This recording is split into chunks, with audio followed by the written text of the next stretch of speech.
Rockaways Productions presents The Casey Waters Show, episode 497, The Independent Perspective. Hello, I'm your host, Casey Waters, and tonight I've got Meryl and Ambrosia, my cats, with me. They might be just out of camera range, I guess, but they're both purring. Tonight, I will continue with, or rather finish up, the dress rehearsal, where the imaginary territories help us prepare for our next existence. Here, I make the distinction between the east side and the west side, with how they might administer government welfare benefits and other things. Then it's on to the independent perspective. Here, I look at how to analyze situations, how to be able to have better judgment, and, well, how religion might affect all of this. Today's show will feature background footage from Max Patch. Max Patch is a popular hiking destination, one of my favorites. It's located on the border of North Carolina and Tennessee. To get there, take I-40 west from Asheville, North Carolina. Take the Harmon Den exit.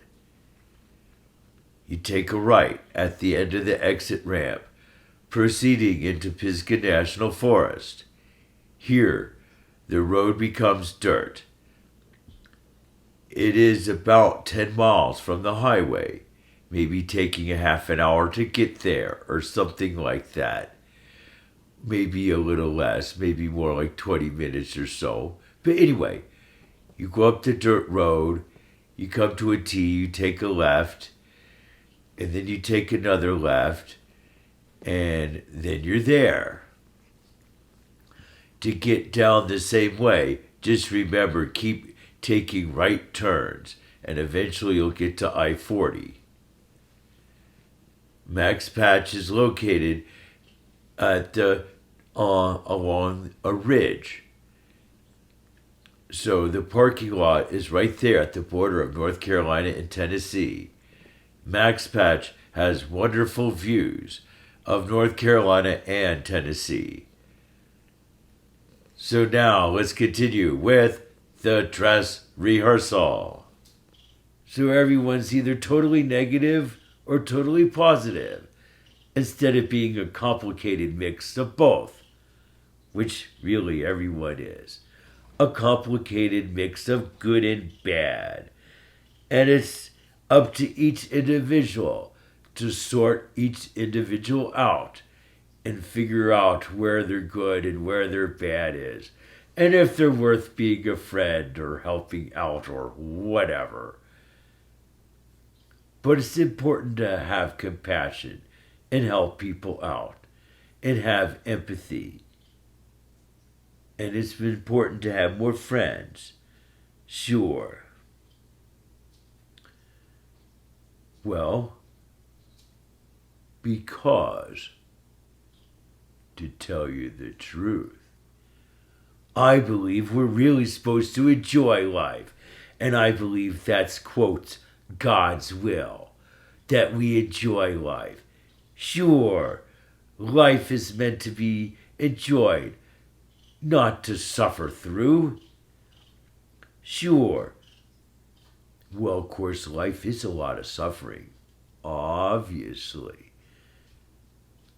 I deal with it myself, with the loss of a close friend who passed away a couple weeks ago. It's tough. Sure it is. Life is full of sadness and loss. So where's the joy? The joy is knowing you're on a mission. The joy comes from knowing you're associated with your imaginary territory and you're working to help it and it's working to help you. Well, of course, with me, it's the east side. We have to enjoy the mission we're on, the mission of life, for we're helping each other. And we're helping each other understand, at least for me. See, I guess with my imaginary territory, there really is a sense of joy associated with it because I assume my imaginary territory is associated with God. Sure, so God's mission is imaginary territory's mission becomes my mission. But it's not to control people or to make them believe what I believe. No, it's to be open and accepting and to work with each other, to support each other, instead of trying to tear each other down. And instead of, going on the assumption that one religion is right and the rest are wrong, I go under the assumption that they're all right and they all work with God. And we all have to get along to further God's mission. And that's the joy of it. Getting along, pulling people together of diverse beliefs and showing them what they have in common.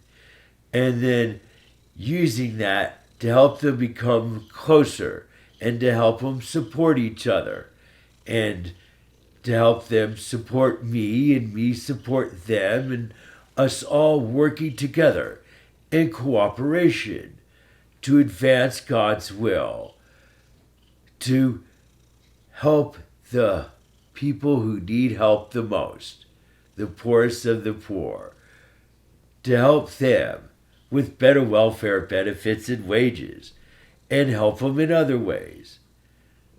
For we all need to help each other. We all need to look favorably on each other and realize the value of each other.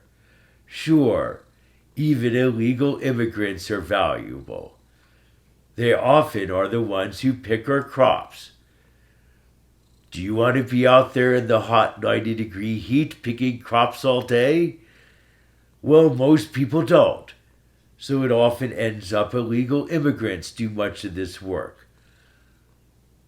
We have to see each other in a more positive light and have less bias and prejudice, and instead embrace things more honestly and openly and realize there's good in everybody.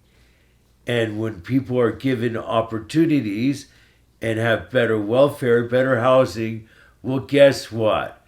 Crime rates go down. Crime rates decrease more by supporting people than by putting them in prison. Sure, that's the best way to reduce crime, is to have a better neighborhood with better housing, stores, job opportunities, welfare programs, so everybody has more money and more food, better wages. Then there'll be less crime. If you have wealth concentration and keep building prisons and throwing everybody in them, well, there's still going to be more crime anyway, because people will turn to crime out of desperation. For it's the only way to get what they need, because they don't make enough money off of welfare and off a low-wage job. So we need to make sure everybody makes enough money, so there'll be less crime.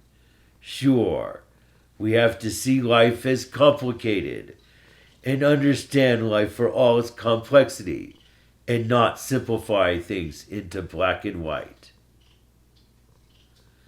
I hope you have enjoyed this section of the Casey Waters Show.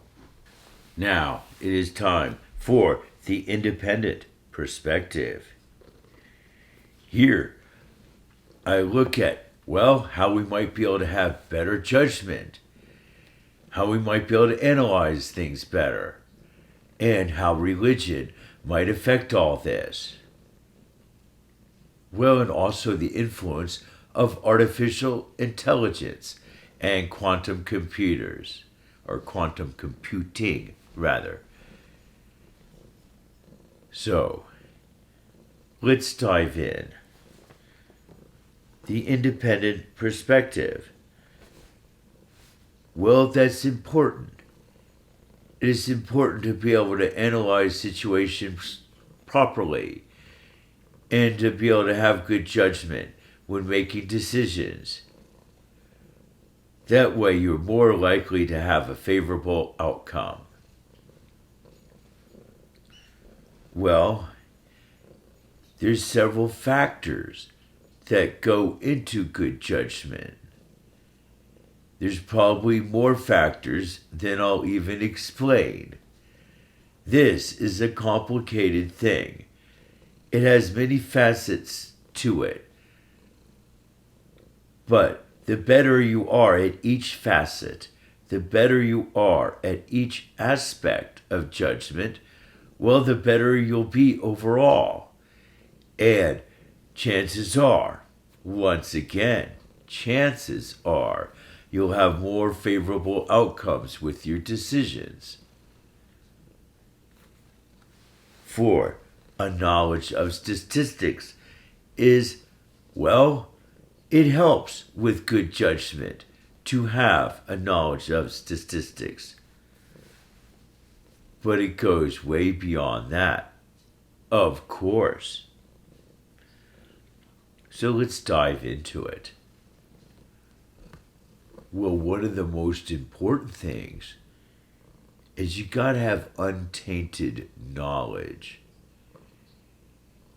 You have to have information that is true and accurate and that comes from a balanced point of view instead of slanted one way or the other, perhaps omitting critical information.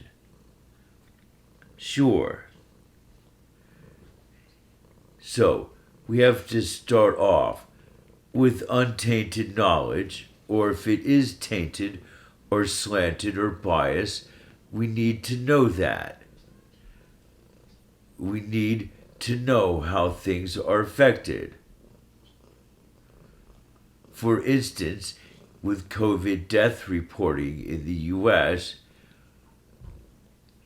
a person was reported to have died of COVID, even if there was something else that was more of a contributing factor to their death. So let's say someone dies of a heart attack that's unrelated to COVID, but they happen to have COVID at the time. Then the death would be listed as COVID, artificially inflating the COVID death numbers here in the US. So, if you know this, this will really help you. But if you don't, you might be led astray by the numbers because they're tainted, they're biased, they're not reported in a true and accurate fashion. And this happens often and is becoming more common. Thus, this is a real problem, and it will probably be difficult to overcome, at least to overcome it in a consistent fashion with decision after decision. So unfortunately, some of our decisions are going to be based on tainted data, tainted information, without us realizing it. Information that is biased, or based on cherry-picked data, or manipulated statistics or information. Sometimes certain information is included, but other critical information is left out. so you only have half the story. But let's move along. You need analytical thinking. You really need to be able to break down and analyze a situation. So this might require a good knowledge of math, but not necessarily. It probably more requires logic and perhaps even science or other background knowledge. You have to be able to put together the pieces of the puzzle accurately and know what possibilities might arise and why, and what to do in each situation. It's complicated, but sometimes it's good to think things through ahead of time so you'll know what to do if something unexpected arises. You have to always factor in for the unexpected and have a backup plan. Logic is obviously real important in judgment, sure. So having a class in logic is probably a good idea. Being able to link information together with logic to be able to know whether something is possible or not, or what conditions it might happen or not happen. Things like that. And I guess even some math too. Math, calculus, and geometry can really help us analyze a situation, but perhaps aren't always required, of course.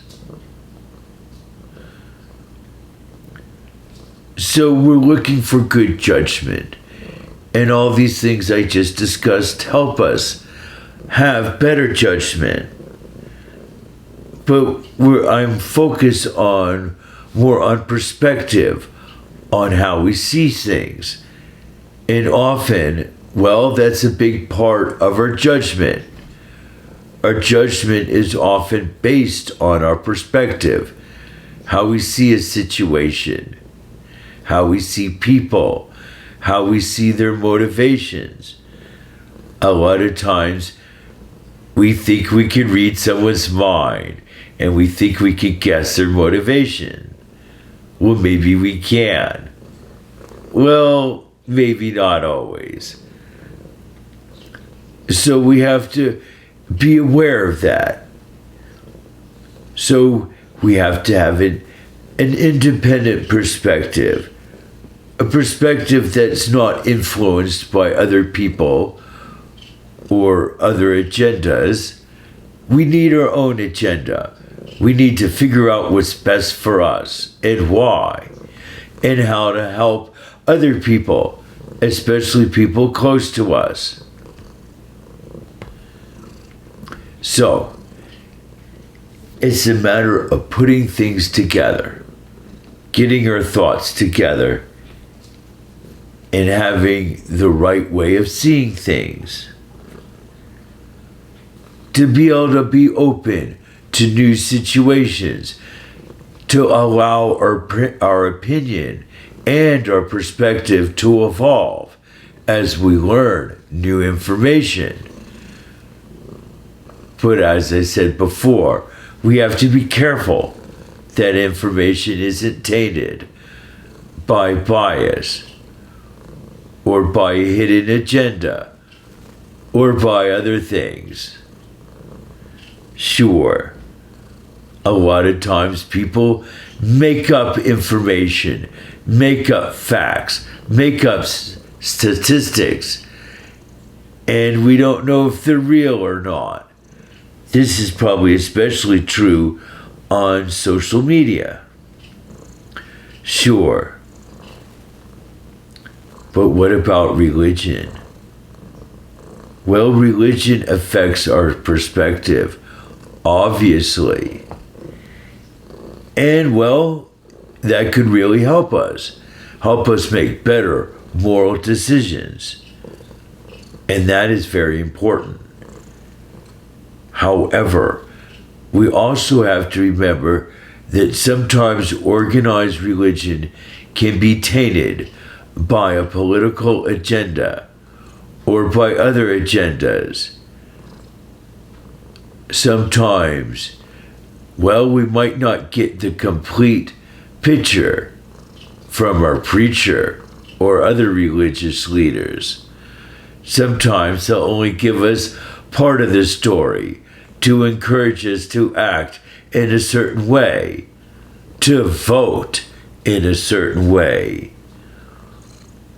Often, religious people want conservative politicians.